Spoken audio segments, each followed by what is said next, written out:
Don't forget to like and subscribe. All right. Hello there. All right, the Book of Boba Fett, episode 2. Okay, now this one's a much longer episode, and I'm getting the feeling that they're wanting to show us how he got to his position, but the main battle isn't going to happen till in the future, the present one, but they keep doing every time he's in the Kolto tank, they do a flashback. So in this episode, he's finding out things as being the new I can't pronounce the word. Yeah, the new slumlord. He's finding out things that Jabba knew, the fact that everything fell apart, the fact that they're not working with him. He's finding out all this stuff. He's being hinted at several locations, being pushed around to different areas. And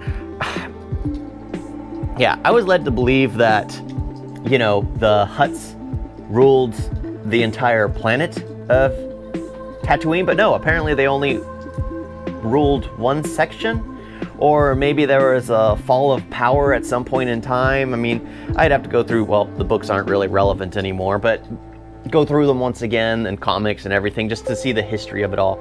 But in this one, it spends most of its time in the flashback. And I actually am starting to prefer the flashback a little more because it doesn't tell any of the history, but it hints at the history that, well, Tatooine was all water at one point in time. It all dried up. The Tusken Raiders are the original inhabitants of the planet. They're not very technically savvy, so that's why they've been seen as nothing but savage beasts. However, they are smart creatures, which The Mandalorian has hinted on, which Knights of the Old Republic has hinted on, which everything has really hinted at. It was only really the original Star Wars that showed them as beasts. And then every other story is like, oh no, they're just the original inhabitants and no one has seen them as anything more because every other planet has civilized when Tatooine, their natural inhabitants, weren't there.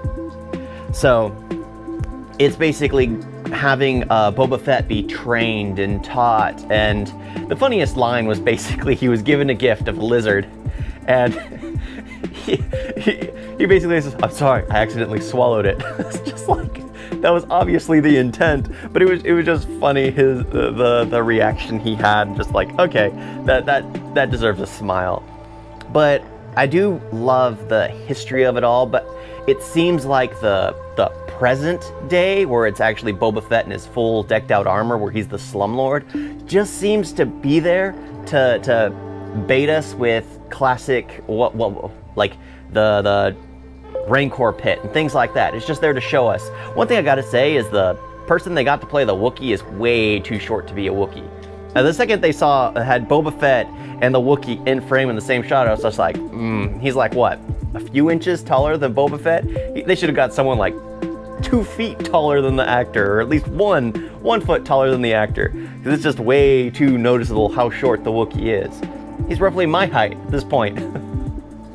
Yeah, but it's like I enjoy it, but at the same time, I don't like it when they split things up into 2 pieces. So there's the past and the present, but it seems like the past is primarily just to show us how we got to, you know, the present, even though it has most of the meaty detail at this point in time, because the present really has nothing. In the present, he's basically asked to find a street gang, and he basically has them join him. It's just like, what the heck? There's nothing there. There's no point to that, except to have them join him. It just because honestly, it was funny because in my mind I'm just like, here he's supposed to be a slumlord. As he walks through the streets, he's supposed to have a gang around him, and all he had was Fennec and the 2 Gamorreans. And then the very next line, he's like, "Will you join me?" And I was like, "Okay, of course." But you don't see much of the actors who play the kid gang, the young unknown actors, but they don't seem that believable. And I honestly don't like the way they're dressed, or like one of them just has like an eyeball thing. Just like, okay, whatever. Yeah, but I think it is becoming more interesting, but at the same time, we're on Tatooine. We're just on Tatooine. We're just on Tatooine. Give us a completely different planet. I know Boba Fett knows Tatooine, but he also knows the entire galaxy.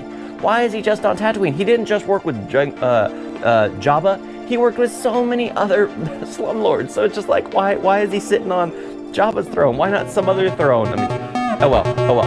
Thank you all for watching. Talk to you next. Toodles.